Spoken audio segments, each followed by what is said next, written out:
हमले के बाद कोलंबिया सरकार का फैसला है ये बहुत बड़ी खबर। अब ये युद्ध नया मोड़ लेता हुआ कोलंबिया ने वेनेजुएला सीमा पर सेना तैनात कर दी है। इस वक्त की बड़ी अपडेट हम आपको दे रहे हैं। अमेरिकी हमले के बाद यह निर्णय लिया गया है। कोलंबिया ने वेनेजुएला की सीमा पर अपने सैनिक तैनात कर दिए गए हैं। वही बात वही जिसका जिक्र हम कर रहे थे। अमेरिकी हमले के बाद कोलंबिया सरकार ने यह फैसला लिया और सीमा पर सैनिक तैनात कर दिए हैं। अमेरिकी हमले के बाद कोलंबिया ने वेनेजुएला की सीमा पर यह तैनाती की है।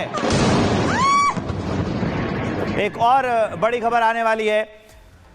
कोरिना मचाडो बन सकती है वेनेजुएला की नई राष्ट्रपति। ये बड़ी अपडेट हम आपको दे रहे हैं। मादुरो के बारे में ट्रंप पहले एक्स पर पोस्ट करके बता चुके हैं कि वो उन्हें पकड़ चुके हैं। कोरिना को चुनाव लड़ने से रोका गया था। कोरिना मचाडो को नोबेल प्राइज भी मिला हुआ था और अब खबर आ रही है, जिनकी तस्वीर हम आपको दिखा रहे हैं। मादुरो ने कोरिना को चुनाव लड़ने से रोका था और अब यह खबर आ रही है कि कोरिना वेनेजुएला की अगली राष्ट्रपति हो सकती हैं। कोरिना मचाडो इनका पूरा नाम है। नोबेल प्राइज विनर हैं ये, इनको नोबेल प्राइज मिल चुका है और ये वेनेजुएला की नई राष्ट्रपति हो सकती हैं। जैसे ये पूरा ऑपरेशन अमेरिका ने किया है, पहले बॉम्बिंग की और अब अपडेट ये सामने आ रहा है कि कोरिना मचाडो वेनेजुएला की राष्ट्रपति बन सकती हैं। इसके मायने क्या हैं इन खबरों के, वो मैं अंशु जोशी समझाएंगे।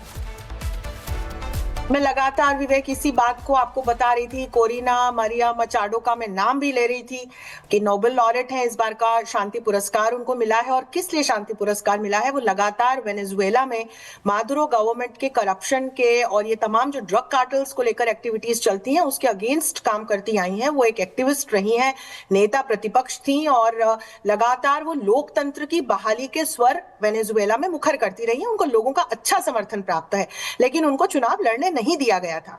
और अब जब इस प्रकार का एक आप देखिए कि किस तरह का चेहरा है, महिला है, नोबेल लॉरेट है, वो डेमोक्रेटिक वैल्यूज के लिए लड़ती हैं, तो इस तरह के चेहरे को यदि आगामी राष्ट्रपति बनाया जाता है तो मुझे नहीं लगता कि वैश्विक स्तर पर कोई भी इसका विरोध करेगा। और फिर आगे देखते हैं, हो सकता है ये इंटरिम गवर्नमेंट अनाउंस की जाए और इसके बाद इलेक्शंस की बात हो, तो ये देखना आगे रोचक होगा कि राजनीतिक रूप से अब वेनेजुएला में क्या होता है। लेकिन मैं आपको लगातार ये समझाने की कोशिश कर रही हूं कि ऐसे बहुत सारे अलग अलग टेंजेंट्स लेकिन यहां परिस्थिति अलग हो गई है। अगर ये सामान्य परिस्थितियों में राष्ट्रपति बनती तो सवाल अलग होता, लेकिन अभी जब अमेरिका कर चुका है बॉम्बिंग, फिर इनका नाम सामने आ रहा है, तो यहां एक सवाल और बनता है कि अमेरिका इनको सपोर्ट कर रहा था कि अमेरिका को यह सपोर्ट कर रही थी दूसरी कार्रवाई वेनेजुएला में करने के लिए? यह सवाल भी तो बनता है। बिल्कुल, जिस तरह से हम चर्चा कर रहे हैं, जिस तरह से वेनेजुएला में एक आंतरिक रूप से नैरेटिव लगातार बन रहा था मादुरो गवर्नमेंट के अगेंस्ट, और इसको हमने देखा कि किस तरह से मरिया मचाडो उसका एक चेहरा बन के उभरी। फिर हमने देखा कि उनको नोबेल पीस प्राइज मिला, तब जबकि पूरा विश्व सांसें रोककर इस बात का इंतजार कर रहा था, इवन ट्रंप, कि ट्रंप को क्या नोबेल पीस प्राइज मिलेगा। उनको नोबेल पीस प्राइज ना देते हुए मरिया मचाडो को इस खिताब के लिए चुना गया। और अब हम लगातार इस प्रकार की स्थितियां बनते हुए देख रहे हैं। लेकिन मैं फिर आपको बताऊं कि वो प्रजातांत्रिक मूल्यों के लिए लड़ती आई हैं, और जब हम अमेरिका को एक देश के रूप में देखते हैं तो वो प्रजातांत्रिक मूल्यों की बात करने वाला देश है। तो यहां पर जाकर के फिर दोनों एक दूसरे से मिलते हुए निश्चित तौर पर विवेक दिखाई पड़ते हैं। तो अब इनका नाम सामने आया है। प्रफुल्ल बख्शी सर भी हमारे साथ जुड़े हुए हैं। इतनी लंबी प्लानिंग की जा रही थी और ये भी कह सकते हैं कि वेनेजुएला में जैसे इनका नाम पहले दबाया गया क्योंकि ये राष्ट्रपति चुनाव लड़ना चाहती थी, लेकिन चुनाव उनको नहीं लड़ने दिया गया और तब अमेरिका इनको लगातार सपोर्ट कर रहा था, पहले से सपोर्ट मिल रहा था, तब जाकर अभी इन परिस्थितियों में इनका नाम सामने आया है। अगर अमेरिका अपने हिसाब की सरकार बना लेता है, रिजीम चेंज कर देता है, तो अमेरिका को क्या क्या फायदे होंगे, जरा पॉइंटर्स में बताइए बख्शी सर। सबसे बड़ी बात है, कोई ऐसी जाके किसी और की लड़ाई में आग लगा के कूद नहीं जाता जब तक अपना हित ना हो। जर और जमीन दो हित होते हैं। यहाँ जमीन की बात नहीं है, यहाँ बात है जर की, यहाँ बात है ऑयल और ड्रग्स की और स्मॉल आर्म्स की। आप सिर्फ ड्रग्स, ये मत कहिए कि अमेरिका ड्रग्स को दुनिया से खत्म करना चाहता है। अमेरिका अपना कंट्रोल करना चाहता है, क्योंकि अमेरिका के जो वॉर लॉर्ड्स हैं, जो अंडरवर्ल्ड हैं, वो बहुत पैसा कमा रहे हैं, जो प्रेसिडेंट को सपोर्ट करते हैं। वो ड्रग्स के थ्रू ऑयल ट्रेड तो है ही, स्मॉल आर्म्स के थ्रू।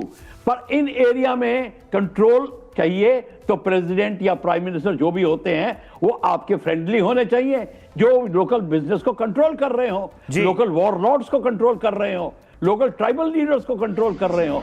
इसलिए बहुत एसेंशियल हो जाता है कि आप बख्शी सर, आप हमारे साथ बने रहिए। एक और बड़ी खबर आ गई है, दर्शकों को बताकर आपके पास लौटता हूं। ईरान ने अमेरिकी हमलों की निंदा की है। यूएसए ने अंतर्राष्ट्रीय कानून तोड़ा है, ये ईरान का कहना है। ईरान ने अमेरिकी हमलों की निंदा की है। यह कह रहा है कि अमेरिका ने अंतर्राष्ट्रीय कानून तोड़ा है। अमेरिका ने अंतर्राष्ट्रीय कानून तोड़ा है, ये ईरान का कहना है। अमेरिका ने वेनेजुएला पर जो हमला किया है उस पर ईरान का बयान सामने आया है। ईरान का स्टेटमेंट ये है, वो कह रहा है कि अंतर्राष्ट्रीय कानून अमेरिका ने तोड़ा है, इस हमले की निंदा की है। अमेरिका ने जो वेनेजुएला पर हमला किया है उसकी ईरान ने निंदा की है। ईरान का कहना है कि ईरान ने अमेरिकी हमलों के जरिए अंतर्राष्ट्रीय कानून को तोड़ा है। बख्शी सर, अब ईरान को मौका मिला है अपनी भड़ास निकालने का, कह सकते हैं खबर आने के बाद। अभी 5 मिनट पहले मैंने यही बोला था कि ईरान कैसे रिएक्ट करेगा, और आप देखिए स्ट्रेट अवे ईरान के स्टेटमेंट आ रहे हैं। ये इस गेम में मैं बता दूं, ये सच्चा झूठा पाप पुण्य कुछ नहीं होता, अपना फायदा किधर हो रहा है वो देखा जाता है। इस समय ईरान देखेगा कि अब अमेरिका के खिलाफ किस तरीके से वो एक्टिव हो सकता है। वो भी ऑयल सप्लायर है, वो भी ऑयल ट्रेड करता है, वेनेजुएला भी करता है, और इस गेम में सबके सब मिले हुए हैं। और ड्रग से कोई अलग नहीं है, सब ड्रग पे डिपेंड करते हैं। ड्रग सबसे ज्यादा पैसा कमा के देता है टेररिस्ट एक्टिविटी को बढ़ाने के लिए, स्मॉल आर्म्स की एक्टिविटी को बढ़ाने के लिए। ये इंटरमिंगल्ड है सारे के सारे, और जो आपको गद्दी में बैठा के रखते हैं वो सब के सब लोग ऐसे ही पैसा कमाते हैं। तो ये सारा गेम है। अब ईरान को देख लिया जाएगा, और साथ में और कंट्रीज के भी रिएक्शन आएंगे क्योंकि अमेरिका के खिलाफ है, और वो आप देख लीजिए। अभी टर्की का बड़ा जवाब आएगा, क्यूबा का जवाब आएगा। अभी क्यूबा कैसे हेल्प करता है, क्यूबा किस तरीके से वेनेजुएला की हेल्प करता है, ये देखा जाएगा। अब इस एरिया के अंदर बड़ा अपहीवल होने वाला है अगले 2 महीने के अंदर। तो ये अब ट्रंप साहब को बड़ा तैयारी रखनी पड़ेगी। वो जो जेराल्ड फोर्ड एयरक्राफ्ट कैरियर और 6 फ्रिगेट्स लेके आए हैं, उनमें सैनिक हैं उनके जो कि लैंड कर सकते हैं in case there is a requirement of occupying an area और आइलैंड। वो सब के सब हैं। इन्होंने हेलीकॉप्टर से अपने CIA के एजेंट्स उतारे हैं और बॉम्बिंग करी है। कभी कोई लड़ाई में बॉम्बिंग में हेलीकॉप्टर लगाता है?